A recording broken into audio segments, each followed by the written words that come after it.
Dans cette deuxième partie, on va terminer le chapitre 3. On avait terminé dans la première partie où est-ce qu'on disait qu'on mettait les interfaces G00 passives pour les routeurs R1 pour ne pas envoyer le message vers le commutateur ici, ou le commutateur ici, ou le commutateur ici. La dernière chose qu'il nous reste à faire, c'est si, supposons, R1 était connecté à Internet via une interface série S001. Okay? Qu'est-ce qu'on ferait ici au niveau de R1 et au niveau des autres routeurs? Qu'est-ce qu'on pourrait, comment que cette information-là pourrait se propager? Okay? Fait qu'ici, on a un exemple de configuration, on va le faire. Vous voyez ici dans mon routeur, dans mon réseau d'exemple, j'ai rajouté ici un nuage qui s'appelait Internet avec les interfaces de sortie. Donc, pour avoir une route statique, okay, supposons on regarde par exemple le do show IP route, voir s'il y a qu'est-ce que présentement, on voit qu'il n'y a rien au niveau des routes statiques de mis à l'intérieur. Donc, qu'est-ce qu'on peut faire? On peut faire IP route, okay, avec l'interface par défaut, le réseau par défaut et le masque par défaut. Puis on peut dire, OK, mais c'est directement connecté à S0/0/1. À partir de là, est-ce qu'on est rendu avec une route par défaut dans notre choix IP route?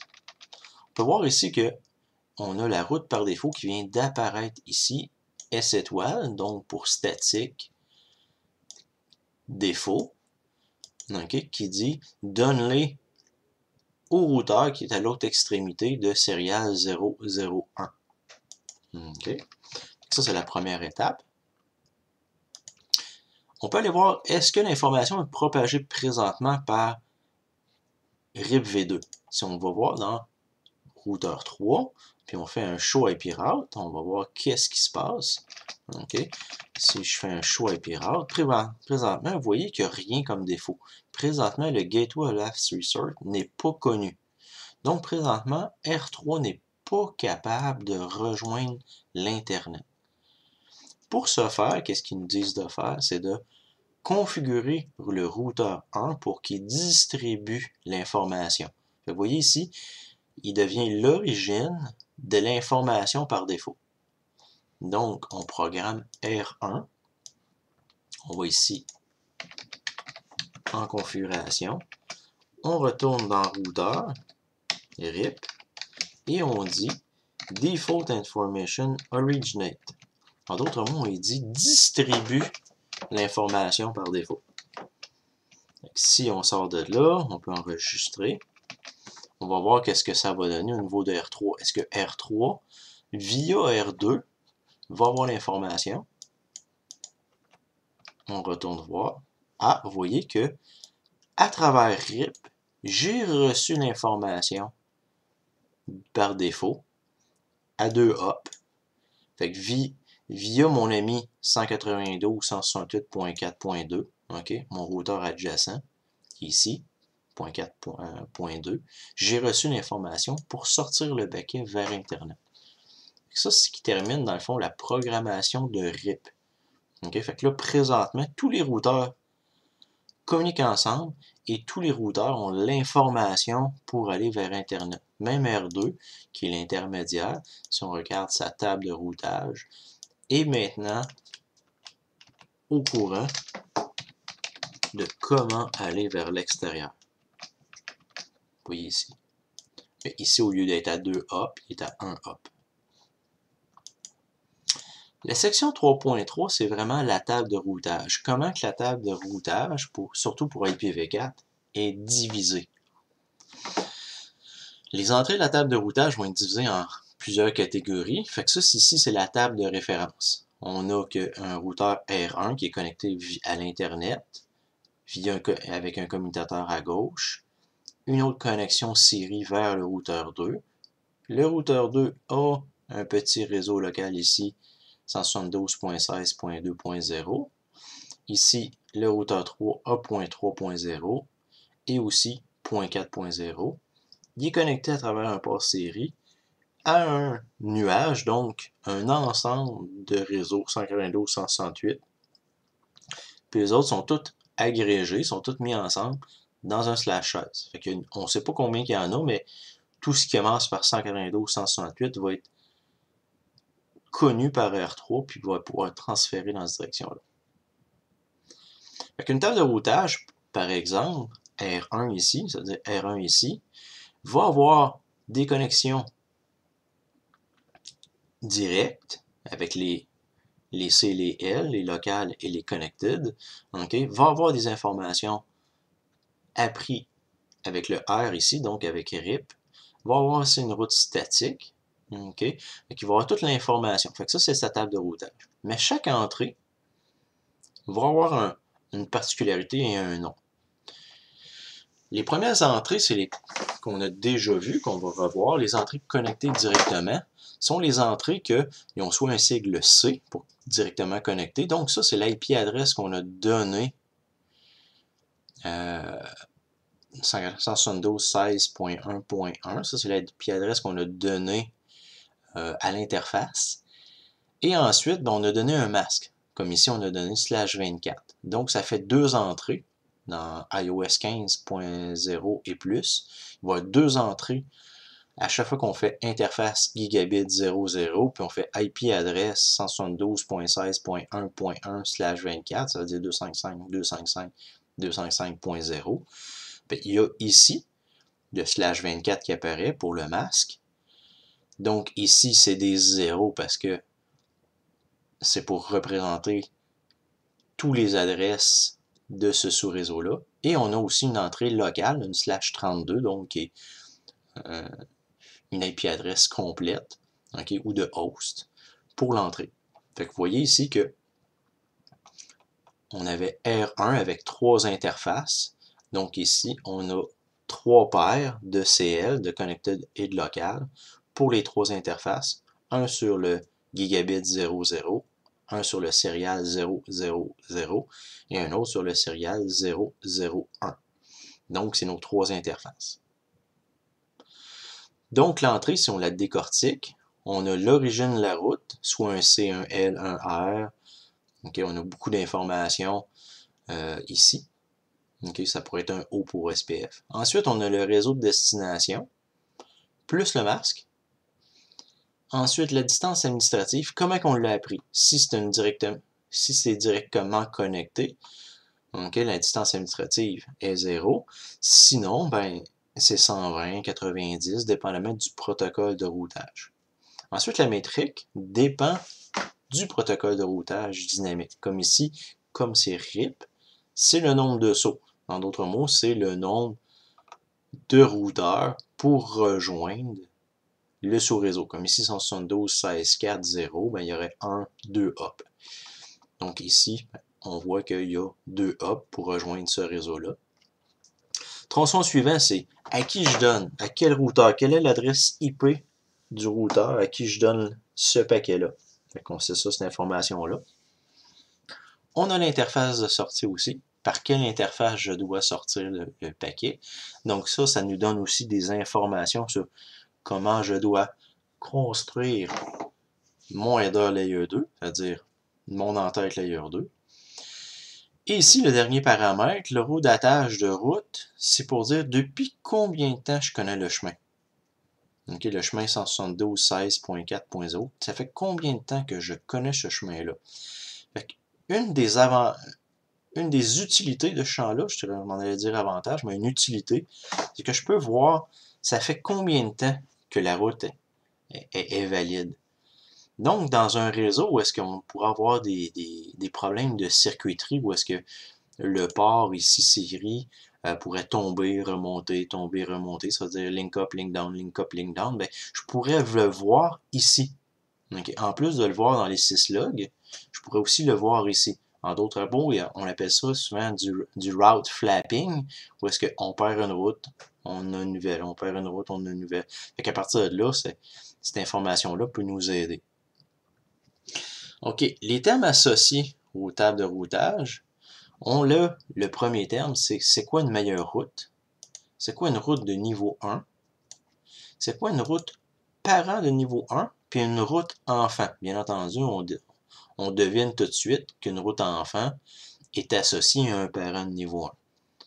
Donc, la première définition, la meilleure route, une meilleure route, c'est une entrée dans la table de routage qui contient une adresse IP de tronçon suivant et soit une interface de sortie. Donc, dans R1, vous voyez ici que j'ai l'IP adresse de tronçon suivant, j'ai le port de sortie, j'ai l'adresse de tronçon suivant, j'ai le port de sortie. Ici, j'ai juste le port de sortie. Mais tout ça, tout ce qui est en jaune, c'est des meilleures routes. Tandis que ici, ces entrées-là et cette entrée-là, vous voyez que j'ai pas d'adresse de tronçon suivant, j'ai pas d'interface de sortie. Donc, ces deux routes-là ne sont pas des meilleures routes. Une route de niveau 1, la définition, c'est que c'est une route de niveau 1 quand le masse de sous-réseau est égal ou inférieur au masse de classe. Vous voyez ici que 192.168.1/24, ben on sait que 192, c'est un classe C. Donc, comme c'est un masse/24, donc on dit que c'est inférieur ou égal. Donc ici, dans ce cas-là, c'est une route réseau de niveau 1 avec un masque égal. On pourrait avoir aussi un super réseau. En d'autres mots, comme ici, vous voyez, c'est encore un classe C, 192, mais on voit qu'ici, on a un double zéro, puis on a un /16. En d'autres mots, on a une possibilité de 256 sous-réseau /24 à l'intérieur de ça. Fait que ça, c'est un super réseau. Donc, c'est une route de niveau 1, super réseau. Ou sinon, ben, si on a le fameux masque /0 par défaut, c'est aussi une route de niveau 1, mais par défaut. Fait que dans notre show IP route de notre fameux routeur 1, la route statique par défaut, c'est une route de niveau 1. Et la route ici, okay, la route 192.168.0.0 avec l'interface de sortie et le next hop, c'est un super réseau de niveau 1. Donc, ces deux-là correspondent à la définition d'une route de niveau 1. Sinon, qu'est-ce qu'on a d'autre aussi? C'est les routes parents de niveau 1. Okay? Une route parent de niveau 1, c'est quoi? C'est une route qui va être divisée en sous-réseaux. Dans le fond, une route parent de niveau 1 ne peut jamais être une meilleure route. En d'autres mots, tantôt, quand on avait défini une meilleure route, vous voyez, on avait exclu deux entrées. Bien, comme on les a exclus, on voit que c'est les routes parents de niveau 1. Okay, le fameux 172.16.0.0 ici. Okay, ils disent que le masque va être variable, bien entendu. Il va y avoir 5 subnets, 2 masques à l'intérieur. Il faut qu'on le voit ici. Mais donc, c'est une route parent de niveau 1. Et cette route-là, cette entrée-là ne sera jamais utilisée pour transférer un paquet. Donc, bien entendu, si on a des parents, vous voyez ici, il y a comme un décalage. Okay? Donc, on se ramasse avec, à l'intérieur du décalage, les routes enfants de niveau 2. Ici, 172.1, .2, .3 et .4 sont définis comme les enfants de la route parent. Même chose ici, au niveau de 209.165.200.0 qui est un classe C. À l'intérieur, on a un paquet /30, donc c'est des enfants de ce parent-là. Donc, les routes enfants de niveau 2, on voit tout ce qui est en nom. N'oubliez pas que la hiérarchie des tables de routage dans Cisco iOS se base sur un schéma de routage par classe. Okay?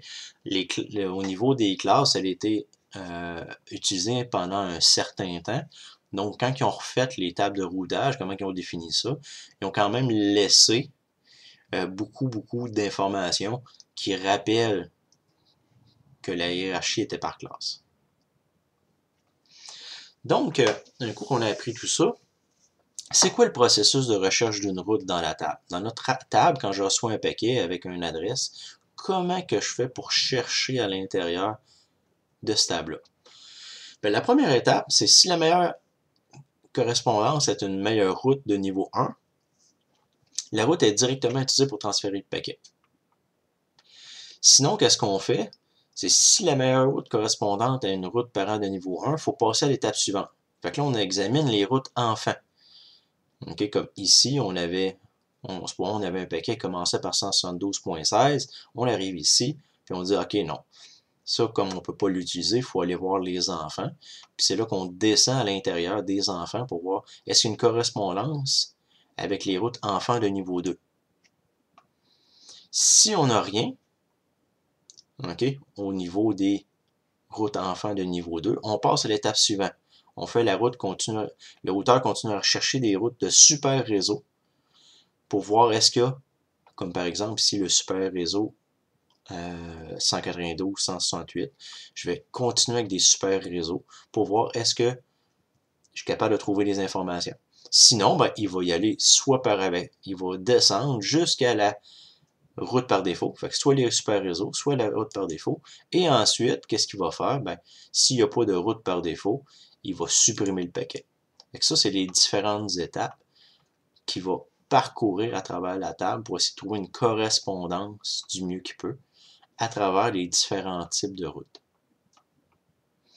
Bien entendu, quand il va faire une recherche, il va toujours essayer de trouver la correspondance la plus longue. Vous voyez ici, il y a 3 routes dans cet exemple-là.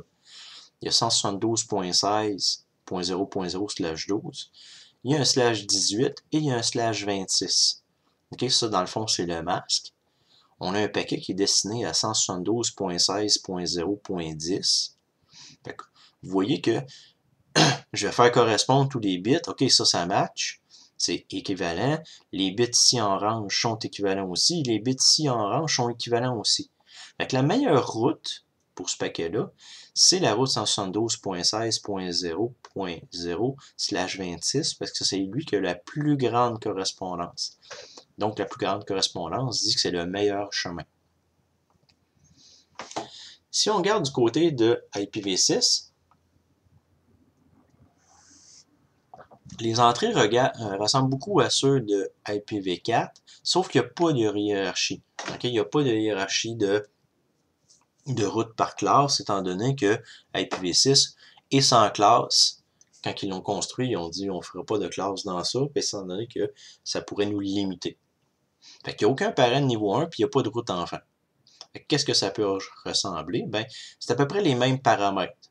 On a l'origine de la route, qui est soit directement connecté, c'est local, si c'est un /128, ça peut être un D pour dual, donc dans le fond ERGRP, ça peut être un R, etc. Fait que cette entrée-là, cette information-là de l'origine de la route est pareille.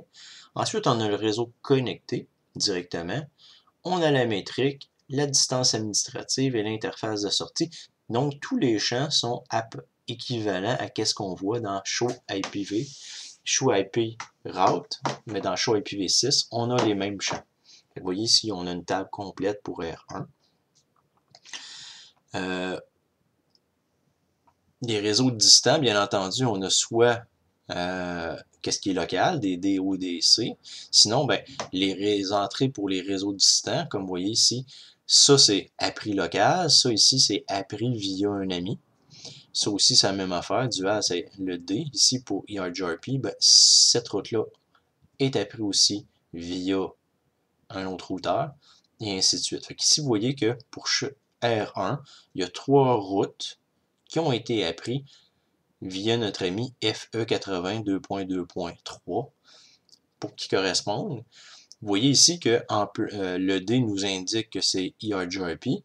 On a donc la distance administrative de ERGRP, la métrique, qui est un calcul beaucoup plus compliqué que RIB-V2 qu'on a vu tantôt avec le nombre de hop 1, 2, 3. Bien entendu, on a le tronçon suivant et l'interface de sortie.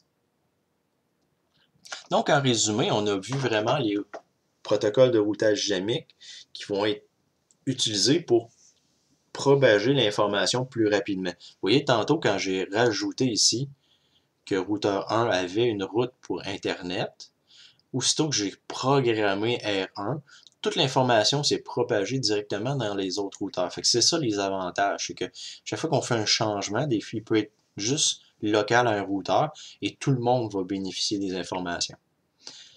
J'espère que vous avez apprécié le résumé du chapitre 3. Dans le fond, là, on a fait la section 3.3. Puis ça va nous permettre de passer plus loin à d'autres protocoles. Une des choses qu'on n'a pas vues, okay, mais qu'on va voir en détail avec OSPF, c'est vraiment la convergence. Okay, ça prend combien de temps pour que R1 propage son information de R2 à R3? Ça, on va le voir en détail avec OSPF, mais c'est une méthode. Quand on parle de convergence, on peut parler aussi des spanning trees. Quand il y a des changements de topologie, ça prend combien de temps pour que tous les commutateurs soient au courant?